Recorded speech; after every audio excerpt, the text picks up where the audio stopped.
This is theory. The spoken word has many problems, which is why it is so interesting.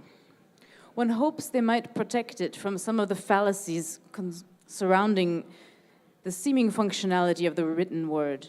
The seeming functionality of the written word. It would be frustrating, though, if the spoken word just copied these fallacies, in the attempt to usurp the written word's type of power, i.e. the power of the lawyer and the white institutions the law was invented to protect. The kind of change-nothing power, which is handed out in doses of success as like a drug to keep talented people politically ineffective. Success wraps itself around you like a spider envelops a fly. Problems narrow the vast bandwidth of possibilities. Their elements interlock, providing traction for interaction. Traction for interaction? Traction for interaction. Problem number one, which the spoken word scene shares with music, poetry, life in general, is success.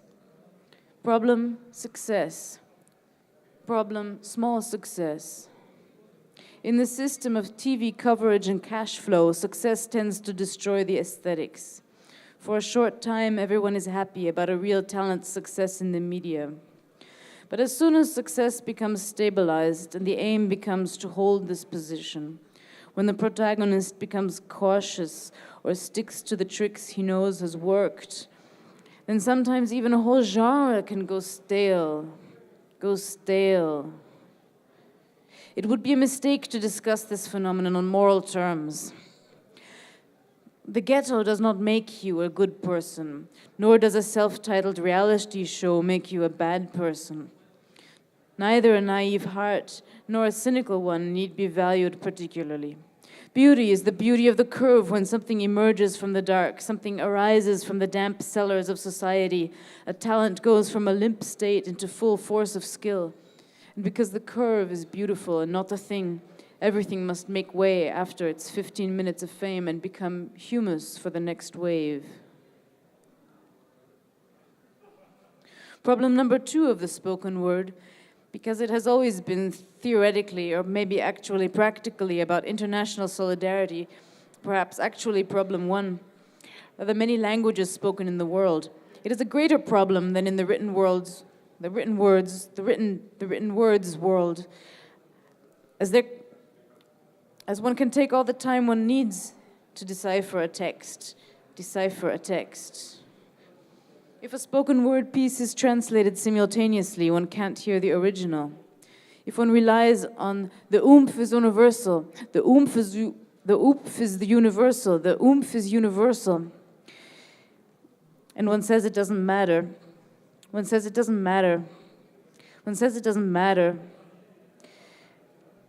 It may work as well as one is undiscerning about what exactly is understood at the other end. One says it doesn't matter, and one is undiscerning.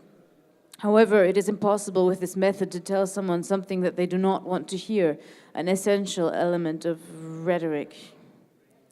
The direct confrontation with the misunderstanding public forces one to face that one can avoid while writing for God, for the heavens, for people who don't understand the language, or in a way designed to trigger certain emotions in a controlled fashion. At the same time, one needn't simplistically simulate an audience with its supposed reactions in one's mind when one actually has one.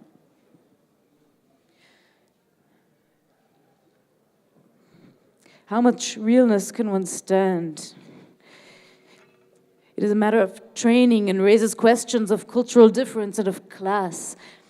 In the Western successful countries, cleansed even of the most industrial grit, and now leaving chiefly on the automatized misuse of other areas' resources, the general standard is to have little emotional contact with strangers except for several selected family and friends. Have little emotional contact with strangers except for several selected family and friends. This is easy terrain for spoken word on the one hand. A little honesty goes a long way. On the other hand, it may catapult people onto the international scene who cannot survive there with their one emotion trick, while to look at it with a positive attitude, it breeds autists deeply disturbed by their analytic view on the global situation.